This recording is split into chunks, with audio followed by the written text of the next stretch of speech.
Salutations peuple de YouTube. Je vous retrouve une fois de plus chez Capou. Mon téléphone n'est pas droit. Je sais pas si ce soit mieux. Bref, c'est pas très grave. Je vous retrouve une fois de plus chez Capou. Donc c'est une mission de garde-chat tout près de chez moi, mais qui est très très longue, qui est de mi-juin à mi-septembre. Et Capou c'est un vieux chat. C'est un chat de race. C'est un British Shorthair à la robe rousse. Qui est très très gentil. À mon cœur. Petite boule. Aujourd'hui on est le samedi 26 juillet, il est 22h04, donc je suis venue assez tard ici ce soir, mais j'avais quand même envie de rester un peu plus longtemps, parce que Capou est quand même beaucoup tout seul, donc j'aime bien faire des longues visites. Et je suis fort inquiète parce qu'il y a un petit chat dans vraiment le voisinage, c'est-à-dire que c'est un mini pâté de maison à l'intérieur du pâté de maison qui est genre sécurisé, et il y a un petit chat à l'intérieur de ce mini pâté de maison qui, je pense qu'il y a un petit problème à la patte. Ses parents sont pas là, c'est le frère de la dame qui est là pour le moment, et je discute avec une des voisines qui les connaissent, mais qui parle pas bien français du tout. Mais bref, je pense qu'ils vont aller avec lui chez le vétérinaire, si pas demain, au moins lundi. J'espère que ce petit chat va pas rester sans soin. C'est pas évident de ne rien faire, mais c'est pas évident de ne pas être trop insistant. Mais bon, je crois qu'elle va bien être prise en main. C'est une petite femelle qui a déjà eu des petits, qui doit absolument être stérilisée, parce qu'on ne peut pas laisser un chat non stérilisé comme ça. Bref, pourquoi je vous raconte tout ça, je ne sais pas. Aujourd'hui, le tarot que je voulais vous présenter, c'est le tarot des forêts enchantées. Donc de Calliope et Yasmine Westwood aux éditions Erol. Donc c'est un jeu que j'ai acheté à la Fnac. Je ne l'avais jamais vu, ni sur Amazon, ni en présentation sur YouTube. C'est la première fois que je le voyais en magasin. Et voilà, je suis tombée dessus et je me suis dit, bon, je le prends. Je pense de manière un peu trop impulsive, parce que après, en regardant les cartes, je me suis dit que c'était peut-être pas trop le style d'illustration que j'aimais bien.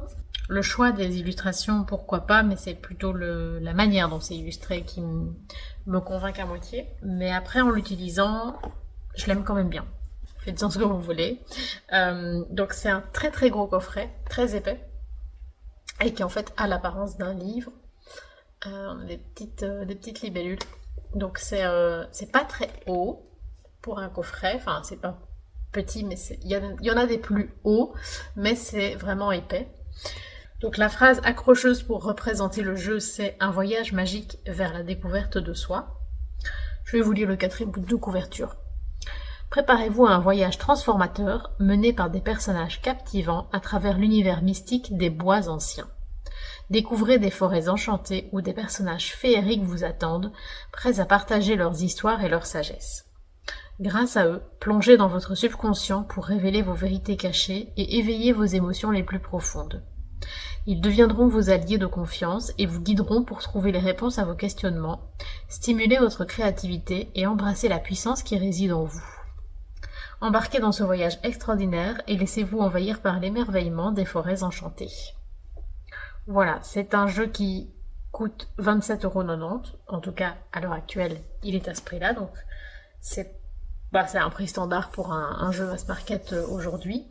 On aurait pu s'attendre à ce qu'il soit plus cher, vu que c'est quand même un coffret assez original, hein, avec cette forme assez jolie. C'est joli, ça. Hein.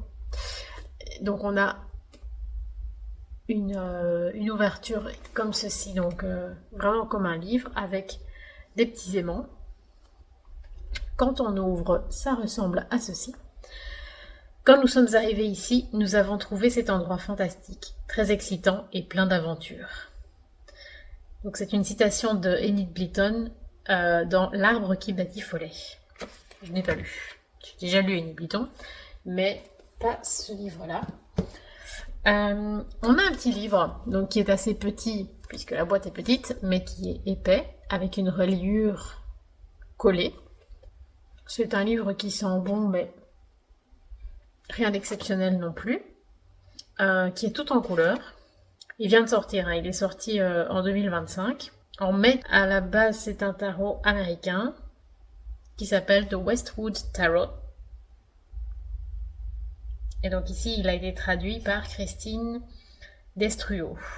Donc on a une petite dédicace, un sommaire, un petit mot de bienvenue, puis on parle de la création du tarot. J'essaie d'écouter pour voir si le petit chat pleure encore. Alors ensuite on a un paragraphe qui s'appelle Les voies de l'empouvoirment. J'imagine que c'est traduit de l'anglais et que c'est empowerment, mais j'avais jamais vu ça en français, je trouve ça très étrange comme mot. C'est un peu des conseils pour se mettre dans les conditions pour faire un tirage. Un petit cœur. Elle pleure tout le temps en fait.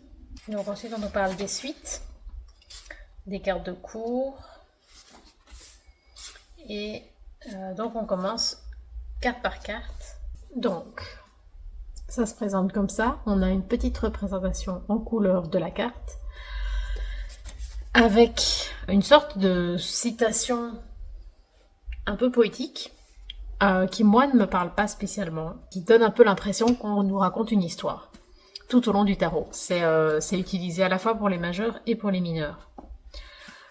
Moi c'est un peu un truc, je passe un peu à côté ou ça me passe par au-dessus, je sais pas trop comment l'exprimer. Ça me plaît pas plus que ça, mais peut-être qu'il y a des gens à qui ça peut vraiment parler. Je dirais une carte à la fin pour qu'on lise tout ce qu'il y a comme documentation pour les cartes. Et ensuite pour chaque carte, donc on a des mots-clés en lumière et en ombre. On pourrait faire endroit en vert, mais voilà, ça peut être différent aussi.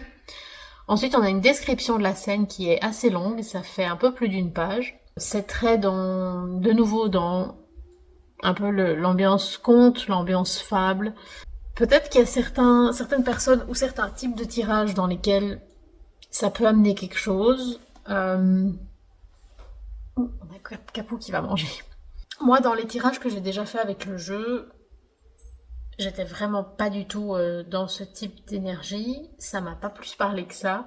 Donc pour certaines cartes, je l'ai lu en diagonale et pour les autres, je l'ai même pas lu parce que voilà, j'étais pas du tout là-dessus. J'avais besoin de réponses beaucoup plus concrètes. Maintenant, voilà, si on fait des tirages beaucoup plus posés, plus introspectifs peut-être que ça peut parler. Ensuite, on a quelques phrases sur donc la carte dans le domaine de l'amour, de la carrière, du bien-être, des finances. Ensuite, on a la magie de... et puis la carte, qui est en gros un conseil de vie, globalement. Ensuite, on a parole de sagesse émanant du fou, en une phrase. Le guide spirituel, et alors là, c'est vraiment basé sur l'animal qui est représenté sur la carte. Et des conseils supplémentaires. Mais je me demande si ça, c'est pas que pour les majeurs. Si. Et on termine avec une citation d'un auteur différent pour chacune des cartes. Alors ensuite, donc évidemment on a toutes les cartes, ça fait une grosse partie du livre. Ensuite on a des tirages, donc le tirage à 3 cartes.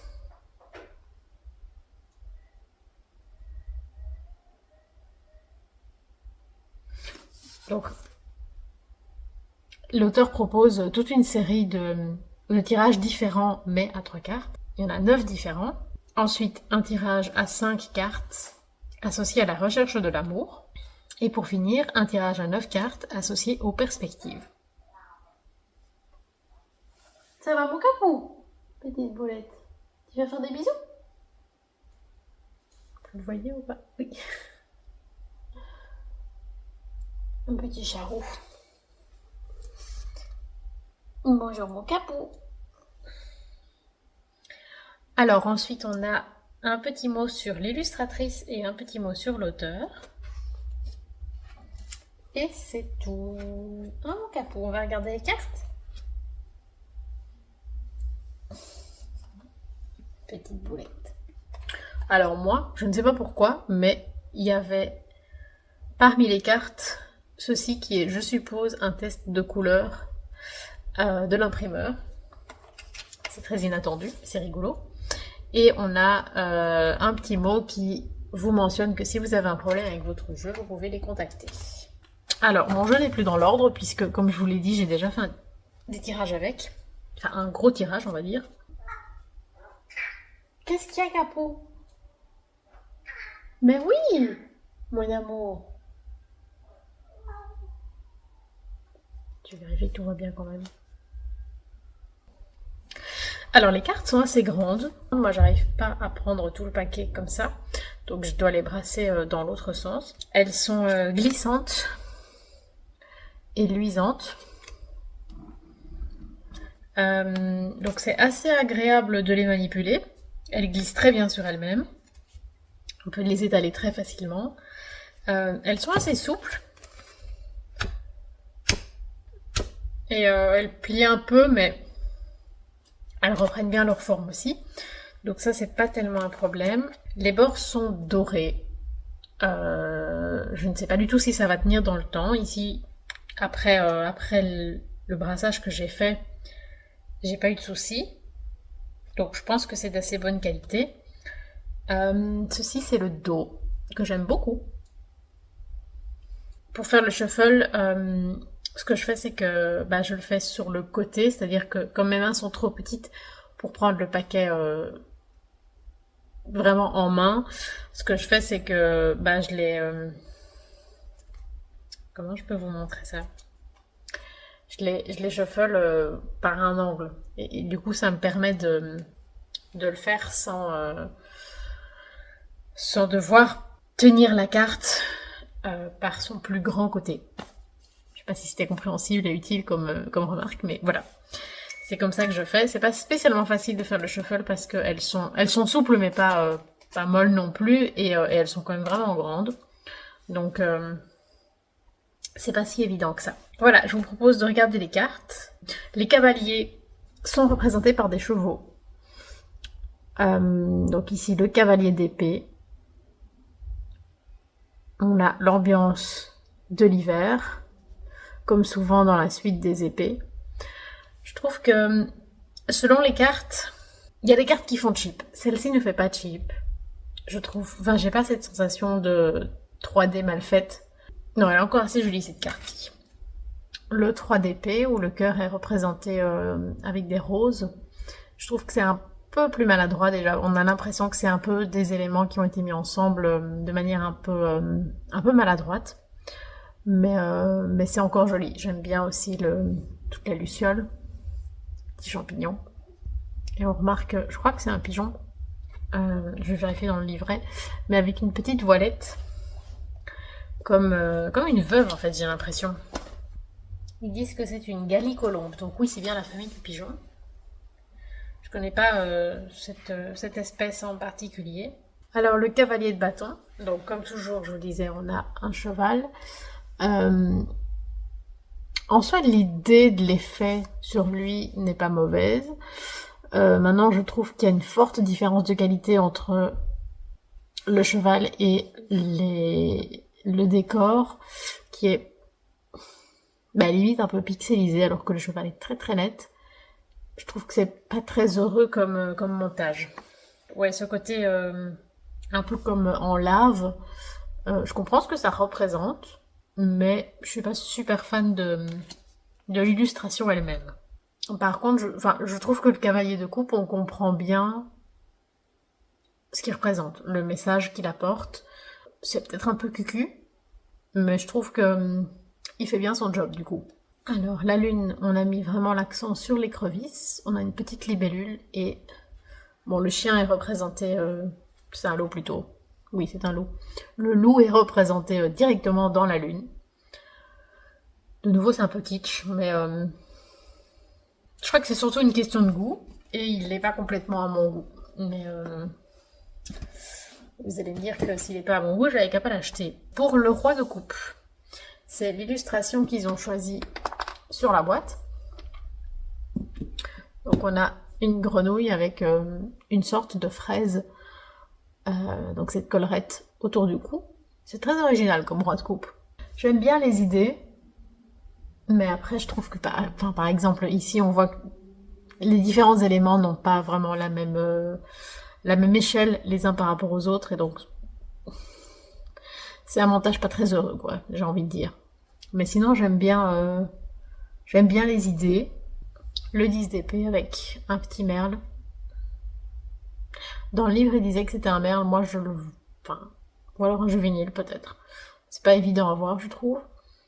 Par contre, je trouve que la carte est très belle, très dure, mais celle-là, je trouve qu'elle est bien réussie. C'est toutes les cartes que j'ai eues dans mon tirage. Ensuite, pour le magicien, on a ce petit renard très chic avec son chapeau et ses lunettes. J'aime bien la lanterne, j'aime bien les petits champignons, mais de nouveau, je trouve qu'on sent fort le montage avec des éléments pris un peu comme ça et qui s'insèrent pas spécialement bien dans une image globale. C'est un jeu qui... Il y a des illustrations du coup qui font un peu artificielles, je trouve. Alors l'as de pentacle est très mignon dans cette petite maison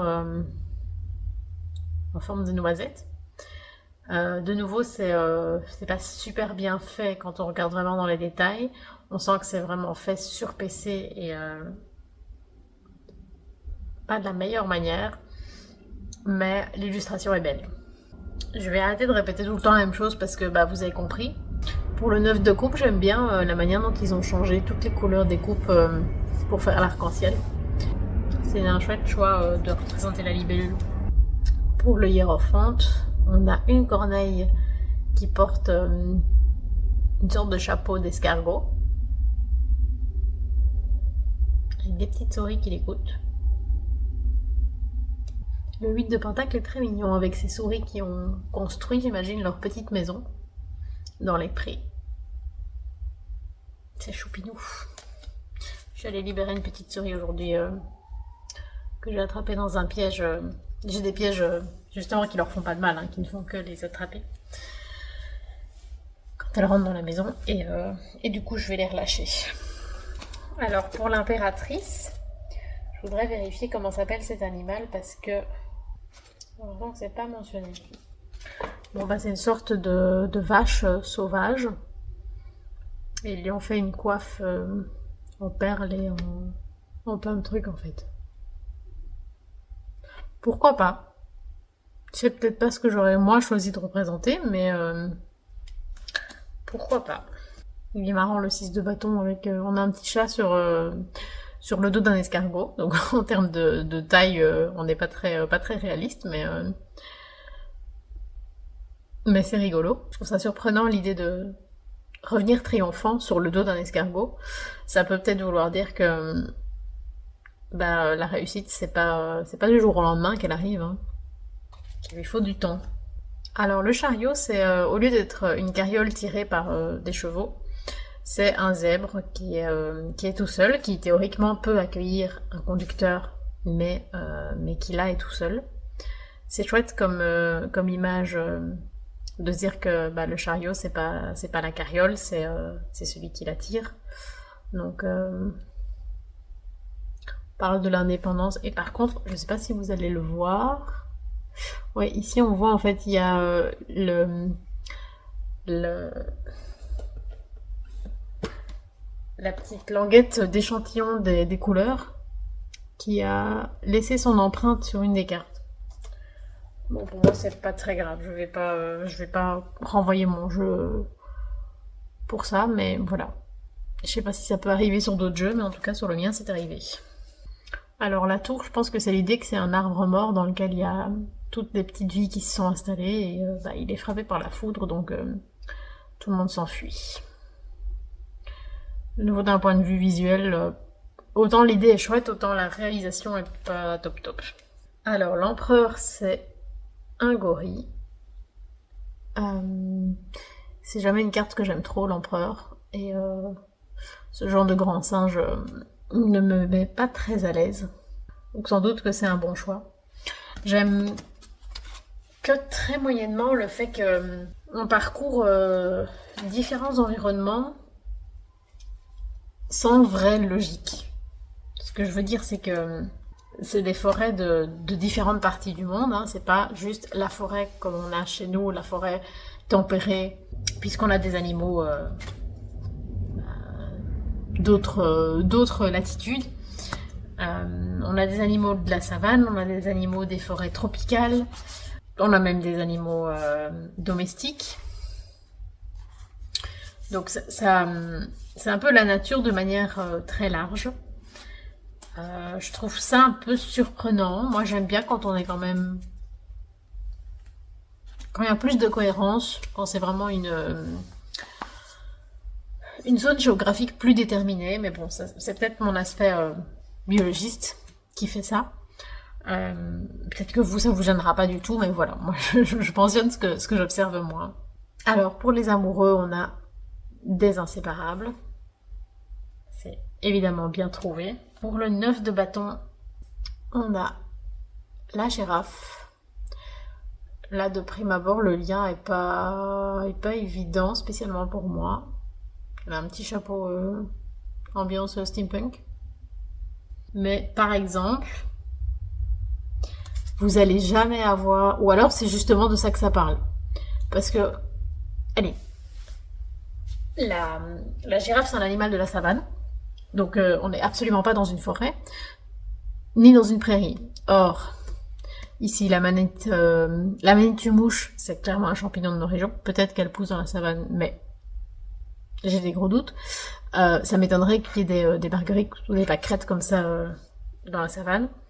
C'est clairement un environnement qui ne va pas du tout avec l'animal qui est représenté. Après, c'est peut-être justement lié à la signification du 9 de bâton. Là, j'arrive pas spécialement... Enfin oui, ça peut être justement l'idée qu'on sort quelqu'un de son environnement et donc complètement de sa zone de confort, et donc il est au bout de ses forces, au bout de ses limites, et ça provoque beaucoup de malaise finalement. Peut-être. Je sais pas si c'est ça l'idée, mais moi c'est ça que je comprends en voyant la carte. Alors, la reine d'épée, je sais pas si c'est une autruche. Attendez, je vais regarder. Alors non, c'est une femelle cassoir. Donc c'est un oiseau qui a l'air vachement terrifiant. C'est pas mal pour la reine d'épée. Le roi d'épée, on a un aigle évidemment. Pour le valet de coupe, on a un ours blanc. La force est assez surprenante avec ce loup à la taille démesurée par rapport à, je ne sais pas quoi, un daim ou quelque chose du style, mais avec la cape du magicien. Plutôt surprenant. Pour le 8 d'épée, on a un petit canari en cage. On voit que la cage est ouverte. Ici, on le voit. Et qu'il ne sort pas. Ça, c'est une représentation plus classique, hein, qui a tout à fait du sens. Il y a Capou qui mange. Pour le soleil, on a un petit escargot sur le cheval à bascule à l'ombre d'un tout grand tournesol dans un champ de tournesol. C'est très joli, très poétique. Je suis pas sûre de ce que ça signifie, mais peut-être une invitation à se poser en fait, à se dire qu'on a réussi et que quelque part qu'on peut faire du surplace.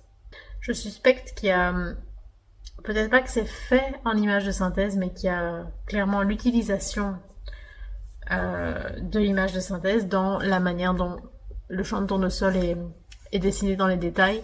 Ça n'a pas du tout l'air d'être fait à la main. Le 5 de pentacle, j'aime beaucoup. On a une maman opossum avec ses petits sur son dos. Donc c'est comme ça que se déplacent les familles d'opossums. Ils ont l'air d'être dans une maison abandonnée. Les mamans opossums, c'est vraiment... je trouve qu'elles font de la peine parce que ça a l'air tellement difficile à gérer tous ces petits monstres. Alors, le valet de pentacle, on a un petit cochon qui porte des lunettes. Du coup, qui a exactement la même tête que moi. De nouveau, je trouve pas ça très très bien dessiné. L'idée est très rigolote. Il est très sympathique, hein, ce petit cochon, mais c'est pas très bien fait, je trouve. Par contre, je trouve ça chouette qu'on a une série de livres ici à l'arrière. Pour le pentacle, c'est plutôt surprenant, mais je trouve ça intéressant. Alors, le valet de bâton, on a un tigre blanc sur un skateboard. Je n'ai pas encore la portée symbolique de cette carte, mais voilà. Le 10 de bâton, on a la petite abeille. Donc ici, je ne l'ai pas dit, hein, mais à chaque fois, les bâtons sont représentés comme ce bâton, mais avec une sorte de pierre incandescente à son bout. Tout le monde sait ce qu'on entend par pierre incandescente. C'est sympa l'idée de l'abeille, puisque après avoir butiné plein de fleurs, les abeilles ont l'air lourdes, d'avoir trop de pollen. Et elles font de la peine. Elles font de la peine à voir, donc l'idée est bonne, je pense. Alors, la roue de fortune, bah, clairement, c'est la représentation d'une roue du temps, d'une roue de l'année, avec les 4 saisons et quatre animaux différents représentés. La reine de bâton, c'est une lionne. C'est forcément une bonne analogie. Pour le 7 de bâton, on a un dragon qui a l'air de protéger, je sais pas si c'est son nid ou un domaine ou une porte, ou en tout cas un dragon protecteur qui n'a pas l'air content. Il y a quand même pas mal de choses à observer sur les cartes. Il y a évidemment l'élément principal, enfin l'animal représenté en premier plan, mais il y a plein d'autres choses à observer. Le 2 de pentacle, on voit que les pentacles, c'est à chaque fois, comme on voit souvent, hein, cette sorte de pièce. Et ici, on a un phasme qui jongle avec ces 2 pentacles. Pour la reine de pentacle, c'est un oslo qui est représenté.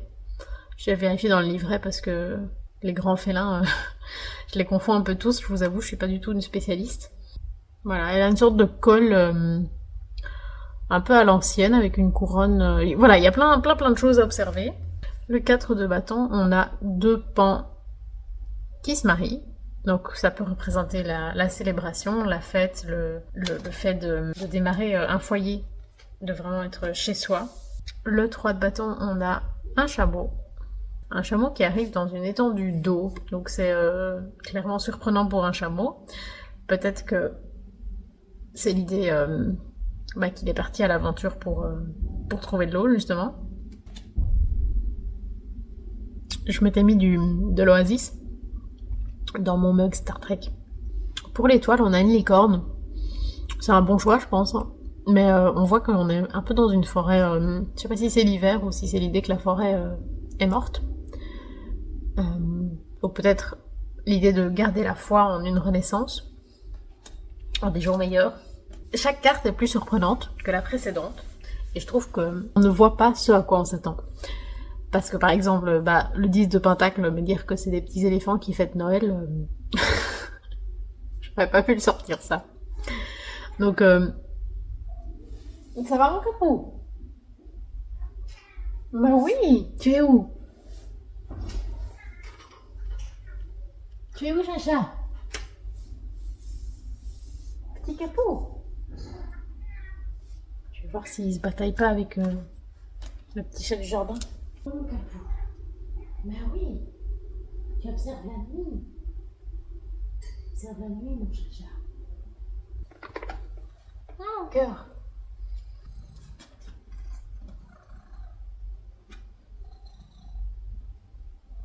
On a Capou qui vient nous tenir compagnie. Non, mon petit cœur. Bah oui, tu t'installes là. Tu restes avec nous. Alors, le 9 de pentacle, c'est très chouette. C'est un escargot. Et on est sur l'idée du Home Sweet Home. Et je trouve ça sympa de le lier à l'escargot, puisque c'est l'idée que finalement l'escargot tient toujours sa maison avec lui, puisqu'il a toujours son espace protecteur sur lui. C'est une belle vision finalement. J'aime bien. Alors le 6 d'épée, c'est une bernache du Canada. Je ne sais pas si cette espèce a été choisie de manière volontaire par rapport à ce qu'elle représente dans nos pays, puisque la Bernache du Canada, avec son nom, j'imagine qu'elle est originaire du Canada. Mais il faut savoir que, en tout cas en Belgique, je sais pas dans les autres pays, mais j'imagine que c'est la même chose. Mais en Belgique, c'est devenu une espèce envahissante. Donc elle est considérée comme invasive, c'est-à-dire que elle se développe très très bien chez nous, et du fait d'être dans un nouvel environnement, ses prédateurs naturels ne sont pas présents, donc il y en a trop. Et comme c'est une espèce qui a un comportement très agressif, en fait elle prend la place des autres oiseaux d'eau, comme par exemple les cygnes et les canards, etc. Et donc sa présence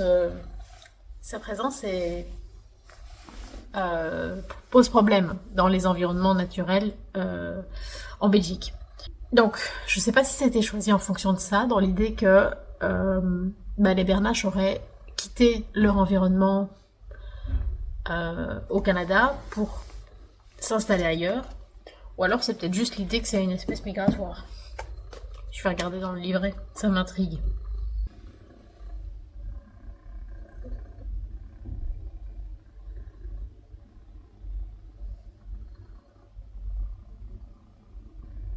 En tout cas, ils disent rien sur le fait ni qu'elle serait migratoire, ni qu'elle est envahissante. Donc, je ne sais pas. Vous auriez eu ma version. Alors, pour le dos de coupe, on a des petits hippocampes dans des coupes. Pour la mort, on a un vautour, ce que je trouve très intéressant, vu que c'est clairement un animal charognard, donc qui mange des cadavres. Ça a vraiment son sens. C'est pas un animal qui apporte la mort, mais c'est un animal dont la vie dépend de la mort des autres, mais qui participe clairement au recyclage de la matière organique. Donc c'est pas les plus aimés, mais ils ont leur place dans l'écologie. Alors pour le diable, on a le chat, évidemment. Non seulement dans la religion catholique, c'est clair que le chat est vu d'une manière très négative, en partie à cause de sa beauté, qui rappelle dans ses mouvements qui rappellent la femme. Et il y a le fait que les chats sont les seuls animaux, parmi les seuls animaux qui tuent non pas pour manger, mais pour jouer. De ce point de vue-là, on parle de l'envie et de l'égoïsme. Même si je pense pas que les autres animaux peuvent être considérés comme...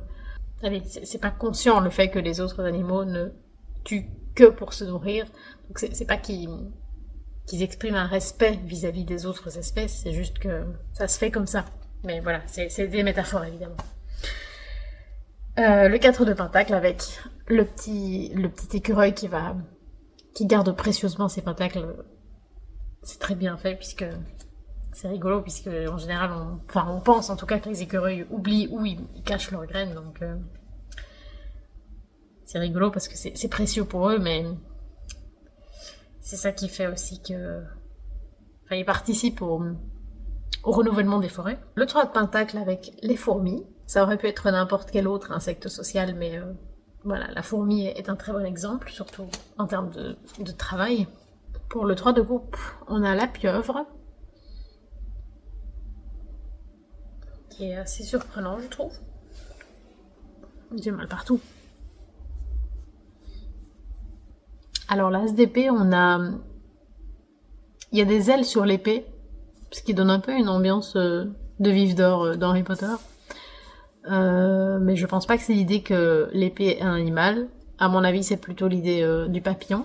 C'est un look très gothique des années 90 avec ses roses entortillées sur l'épée. Un peu style... comment elle s'appelle? C'est pas Anne Guedes. Cette photographe... j'ai un tarot d'elle en plus. Je ne sais plus, je vous l'écrirai. L'ermite. Où on a l'ours tout seul dans la forêt. Ça paraît être un bon choix. Alors pour le jugement, on a le renard polaire dans un environnement de cimetière. Alors a priori c'est le style de représentation que j'aime bien, le cimetière avec les corneilles ou les corbeaux. plutôt corneille, mais bon, en général on dit corbeau. C'est étonnant d'avoir un renard polaire, évidemment. Pour la reine de coupe, on a un cygne, ce qui est évidemment un très bon choix. Après, j'aime pas du tout le traitement du maquillage et de la coiffure sur le cygne. J'aime vraiment pas du tout ce que ça rend. Mais j'aime bien le fait d'avoir choisi un cygne pour la reine de coupe. Pour le 4 d'épée, on a les petites chauves-souris qui dorment la tête en bas. L'as de bâton, on a de nouveau les papillons. Donc j'imagine que les as sont représentés par des papillons. Et là, on a l'image du tournesol. Le valet d'épée, c'est une colombe. Je ne sais pas si vous saviez, mais une colombe, c'est tout simplement un pigeon, mais de couleur blanche. C'est pas une espèce à part, c'est vraiment un pigeon blanc. Et donc domestique et en général très vulnérable. Donc lâcher une colombe en signe de paix, en général ça fait que la colombe enfin c'est pas se nourrir toute seule en fait, c'est pas un animal sauvage, hein, c'est un animal domestique qu'on lâche comme ça dans la nature. En général elle meurt dans d'atroces souffrances. Donc très mignon ce valet d'épée, mais ne relâchez pas des colombes. Le roi de bâton avec un lion qui a un tatouage tribal sur le nez. Comme d'habitude, en fait, j'aime pas trop les éléments humains qui sont rajoutés sur les animaux. Donc ici, les tatouages et la couronne sur le lion, je trouve que ça apporte pas grand chose. Par contre, par exemple, ici sur la colombe, la petite fraise, je trouvais ça mignon. Donc, ça dépend un peu d'un animal à l'autre. C'est vraiment mon avis à moi. Après, vous en faites ce que vous voulez. Le monde, on a ce petit koala qui se frotte sur la terre. Le pendu, on a un orang-outan.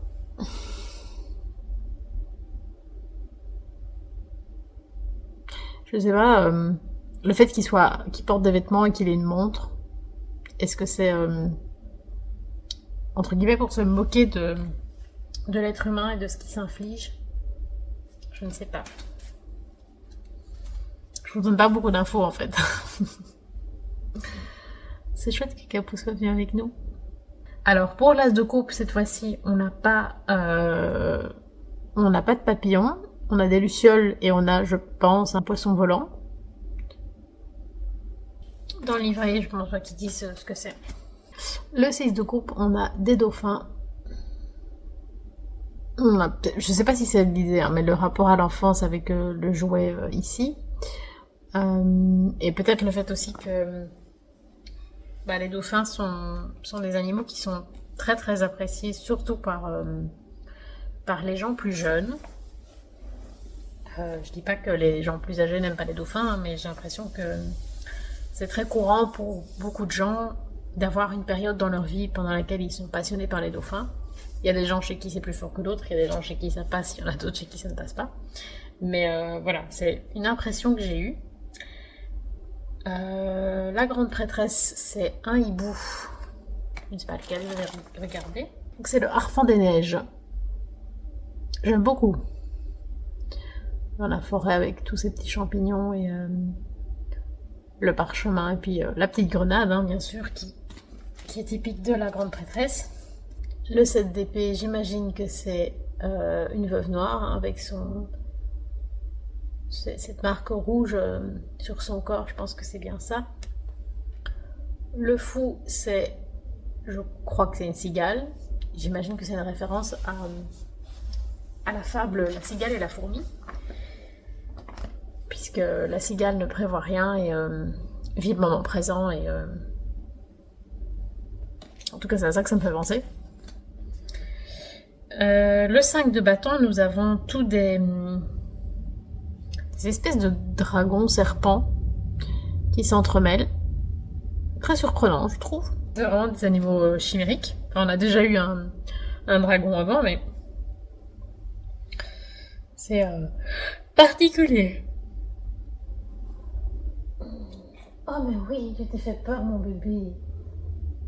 Oh, petit chat qui ronronne. Petite peau. Tu es bien mon cœur. C'est bien que je suis restée plus longtemps. Alors pour le 5 d'épée, nous avons un goéland à ne pas confondre avec une mouette. Il est rigolo. Peut-être dans l'idée qu'ils sont super agressifs et qui se bataillent pour la nourriture. Pour le roi de Pentacle, ils ont choisi un cerf rouge. J'imagine que c'est au Canada. Je vous avoue, je connais pas trop toutes ces bêtes-là. Je suis pas du tout spécialiste. Pour le 6 de Pentacle, on a un petit chien tout mignon. Et je ne sais pas si c'est un rapport avec la chasse, l'idée qu'il y a un blaireau et un renard, enfin un blaireautin et un renardeau. Je suis curieuse de voir ce qu'on nous dit. Je pense que je cherche des choses trop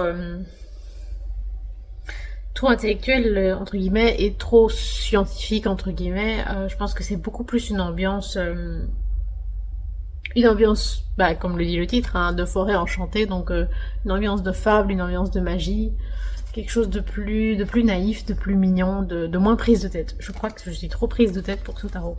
Pour le 2 d'épée, nous avons le faucon pèlerin. Alors, le 9 d'épée, le personnage principal, c'est le souriceau. Donc, il se réveille en pleine nuit, pris d'angoisse, et l'animal qui est représenté comme étant le monstre, c'est le bec en sabot. C'est un oiseau très très étrange. Je crois que c'est en Égypte. En tout cas, je crois qu'il a mis dans le livret, il parle d'une île. Je sais pas si c'est une espèce qui est vraiment propre à cette région-là, mais en tout cas, c'est l'idée d'un animal terrifiant. Même s'ils lui ont donné un look de punk avec des dents. L'animal ne ressemble. L'animal est étrange, mais il ressemble pas à ça en vrai. Mais j'aime bien l'idée que le personnage principal, c'est la petite souris. Petite boule. Ça, j'aime beaucoup.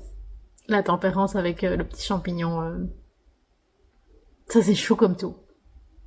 Ok, là, je comprends le côté fable, le côté mignon. Ça me parle. Le 2 de bâton, bah là aussi on a une petite souris. Ça j'aime bien. Pour le 8 de bâton, on a un guépard, qui est je pense l'animal le plus rapide, donc ça paraît un bon choix. Pour le 7 de coupe, on a le flamant rose. Et de nouveau j'aime bien les coupes de toutes les couleurs. De manière générale j'aime bien quand on a des trucs de toutes les couleurs. Une petite grenouille là, dans les dents, c'est mignon comme tout. Le 7 de pentacle, c'est un petit lapin.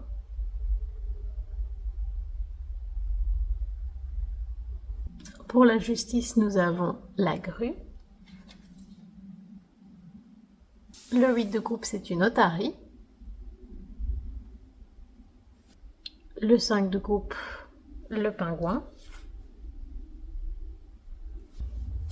Le 4 de coupe, c'est l'idée d'un poisson dans un bocal. Je suis pas du tout sûre de comprendre pour le moment la symbolique, mais voilà ce qui a été choisi. Pour le 10 de coupe, on a les tortues. C'est mignon avec la petite maison construite sur sa carapace. Et le cavalier de pentacle,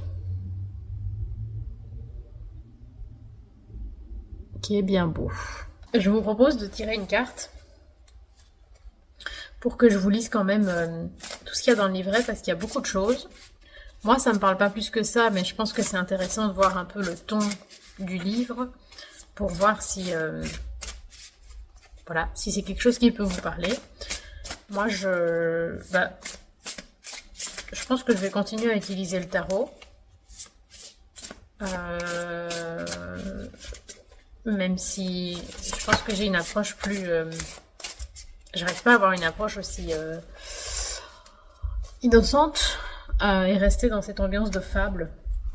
C'est vraiment quelque chose avec lequel j'ai du mal. J'ai toujours envie de lier à une réalité scientifique en fait.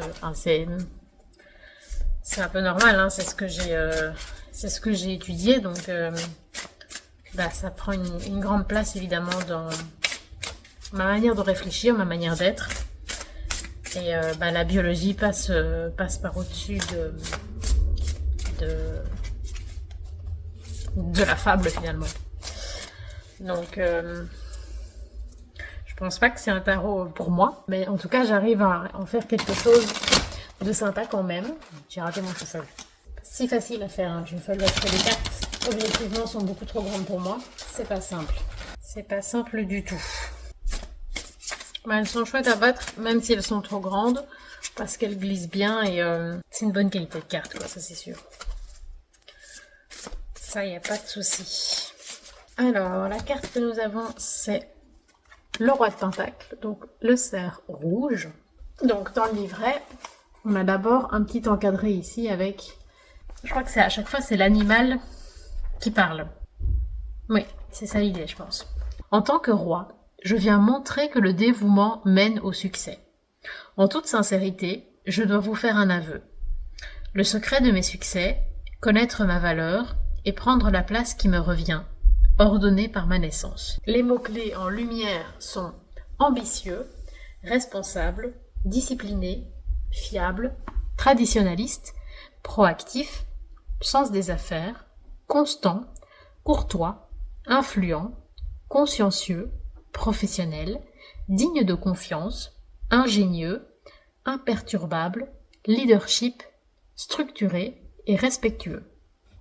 En nombre, nous avons opportuniste, irritable, autocritique, capitaliste, nervosité, rigidité, contrôle financier, réservé, sérieux, indiscipliné, prudent, persistant, râleur, méfiant, perfectionniste, circonspect, tautologue, je ne sais pas ce que ça veut dire, et implacable.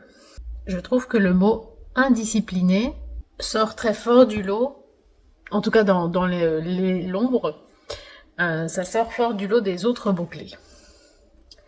Alors, ensuite on a une description de la scène, donc ça c'est un texte qui fait à peu près une page. Je vous le lis quand même, comme ça vous voyez à quoi ça ressemble. Le cerf rouge vous observe attentivement alors que vous franchissez le seuil. En entrant dans son royaume, vous remarquez qu'il vous jauge de la tête aux pieds. Cette bête glorieuse siège devant vous. Elle arbore une couronne cramoisie, nichée parmi ses bois imposants, affirme fièrement son pouvoir et son statut de roi. Cette phrase est étrange. Bref. Vous sentez une aura majestueuse l'entourer. Lorsqu'il pose son regard sur vous, vous avez l'impression qu'il scrute le tréfonds de votre âme. En penchant la tête sur le côté, il demande « Qu'est-ce qui t'a conduit si loin de ton chemin ?» Vous poussez un gros soupir et lui avouez « Je crains de m'être égaré, mais j'ai vu le scintillement de cette lanterne, j'ai décidé de la suivre et elle m'a conduit jusqu'ici. » Le cerf rouge vous regarde, une curieuse lueur dans les yeux, et dit « Je suis le roi de Pentacle. J'ai vécu assez longtemps pour reconnaître une âme perdue quand j'en vois une. » Ces paroles s'abattent sur vous comme un nuage sombre un jour de pluie. Vous traînez les pieds, baissez les yeux et dites doucement « Comment le savez-vous » Le roi continue de parler sur un ton apaisant, avec des mots bienveillants. Alors que tu marches sur ton chemin de solitude, tu as eu l'intelligence de suivre la lumière, car tu dois pouvoir emprunter une route oubliée pour te souvenir de qui tu es. Vous sentez la paix vous envahir, écoutant attentivement ses propos. Je te garantis ceci, si tu te fixes des objectifs, travaille dur et n'abandonne jamais, tu connaîtras un succès inimaginable. Considère le rejet et les opposants avec grâce en les ignorant. Ne laisse jamais qui que ce soit ou quoi que ce soit se mettre en travers de ton chemin, t'empêchant d'atteindre tes objectifs.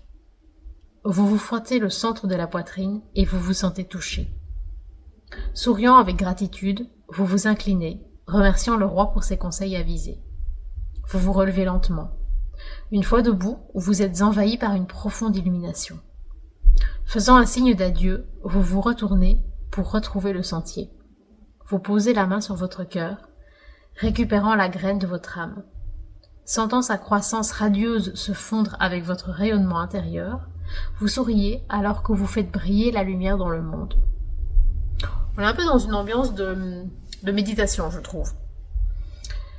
Moi, c'est pas quelque chose qui me parle plus que ça, mais voilà, peut-être qu'il y a des gens à qui ça touchera beaucoup. Alors ensuite, on a donc le roi de Pentacle et l'amour. Il est juste, réfléchi et attentionné en tant que partenaire, fier de subvenir aux besoins de son partenaire. Véritable érudit, il incarne la sagesse en matière d'amour et de relations. Quand il aime fort.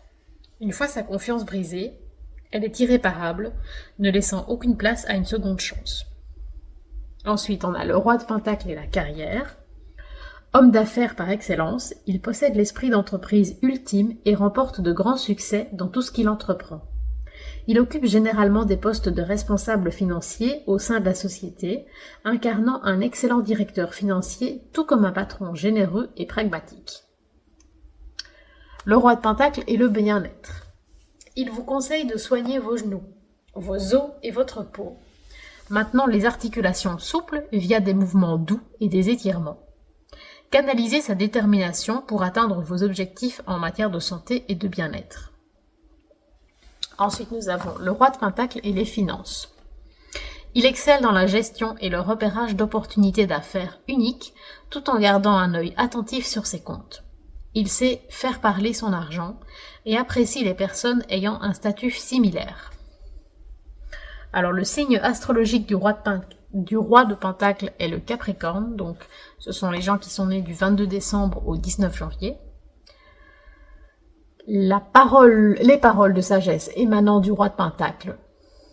Le sol ancien sous vos pieds abrite les trésors cachés de l'abondance.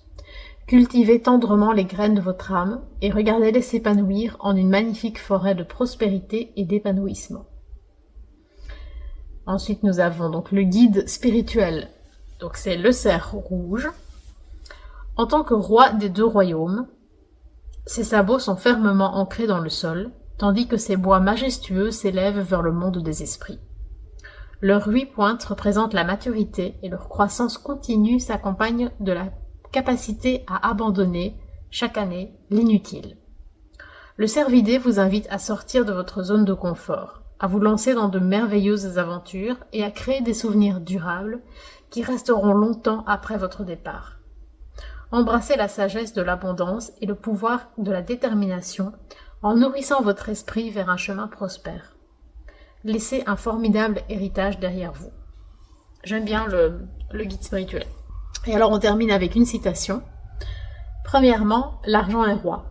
Deuxièmement, communiquer. Troisièmement, acheter ou enterrer la concurrence. Donc c'est une citation de Jack Welch. Et bien voilà. C'est tout ce que... Je vous remontre la carte. C'est tout ce que j'avais à dire pour le moment, en tout cas pour ce jeu. Bon, je ne l'ai pas encore beaucoup utilisé, donc je ne peux pas vous faire un retour plus détaillé que ça. En tout cas, j'ai bien aimé l'utiliser pour le tirage que j'ai fait. Je pense que c'est quand même un chouette jeu. En tout cas, j'ai envie de le garder, j'ai envie de le découvrir un peu plus. Voilà, bah dites-moi si vous connaissiez ce jeu, ou si je vous l'ai fait découvrir, et si vous craquez, bah, n'hésitez pas à me le dire. Voilà, bah, j'espère que cette vidéo aura pu vous être utile. Sur ce, Capou et moi, on vous souhaite longue vie et prospérité.